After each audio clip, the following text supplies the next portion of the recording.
ሁለተኛ ዮሐንስ መልእክት የተጻፈው ለአንዲት ሴትና በስሯ ላሉ ልጆቿ ነው። ሁለተኛ ዮሐንስ መልእክት ምዕራፍ 1 ቁጥር 2 ለተመረጠች እመቤትና ለልጆቿ በማለት ቅዱስ ዮሐንስ መልእክቱን የላከው እመቤት ተብላ ለተጠራች አንዲት ሴትና ለልጆቿ እንደሆነ ይገልጻል። የመጽሐፍ ቅዱስ መዝገበ ቃላት እመቤት የሚለውን ቃል እንዲህ እያለ ይተረጉማል። በአንድ ቤተሰብ መካከል አስተዳዳሪና ኃላፊ የሆነች ታላቅ ሴት ወይዘሮ።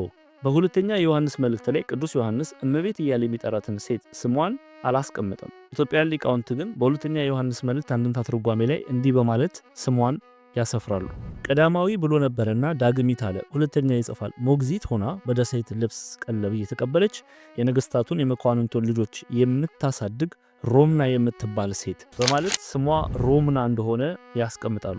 እርሱና ደቀ መዝሙሩ ጵሮቅሮስ በእርሷ ቤት ተገኝተው ከጣዖት አምልኮ ሕያውና እውነተኛ ወደ ሆነው አምላክ ወደ እግዚአብሔር በእግዚአብሔር ቃል እንዳቀረቧት ኢትዮጵያውያን ሊቃውንት ይመሰክራሉ። ቅዱስ ዮሐንስ መልእክቱን የጻፈበት ምክንያት ሁለት ነው። አንደኛው ሁለተኛ ዮሐንስ መልእክት ምዕራፍ 1 ቁጥር 4 ላይ እንደሚናገረው ትእዛዝን ከአብ እንደተቀበልን ከልጆችሽ በእውነት የሚሄዱ አንዳንዶችን ስላገኘኋቸው እጅግ ደስ ብሎኛል በማለት ከልጆቿ መካከል በሃይማኖት ጸንተው በእውነት እየተመላለሱ ያሉ ስለነበሩ ሊያመሰግናቸው ስለፈለገ ይህን መልእክት ጽፏል። ሁለተኛ ምክንያት ደግሞ ብዙ ሐሳሶች ወደ ዓለም ገብተዋልና እነርሱም ኢየሱስ ክርስቶስ በሥጋ እንደመጣ የማያምኑ ናቸው። ይህ ሐሳቹና የክርስቶስ ተቃዋሚ ነው። ሙሉ ደሞዝ እንድትቀበሉ እንጂ የሰራችሁትን እንዳታጠፉ ለራሳችሁ ተጠንቀቁ። ለሚወጣ ሁሉ በክርስቶስ ትምህርት ለማይኖር ሰው አምላክ የለውም፣ በክርስቶስ ትምህርት ለሚኖር አብና ወልድ አሉት በማለት ከስህተት አስተማሪዎችና ከትምህርታቸው እንዲርቁ ይመክራል። ይሄ መልእክት በይዘቱ እጅጉን አነስተኛ ነው። ምክንያቱም ራሱ ቅዱስ ዮሐንስ ሲናገር በሁለተኛ ዮሐንስ መልእክት ምዕራፍ 1 ቁጥር 12 ላይ እንድጽፍላችሁ የምፈልገው ብዙ ነገር ሳለኝ በወረቀትና በቀለም ልጽፍ አልወድም። ዳሩ ግን ደስታችሁ ፍጹም እንዲሆን ወደ እናንተ ልመጣ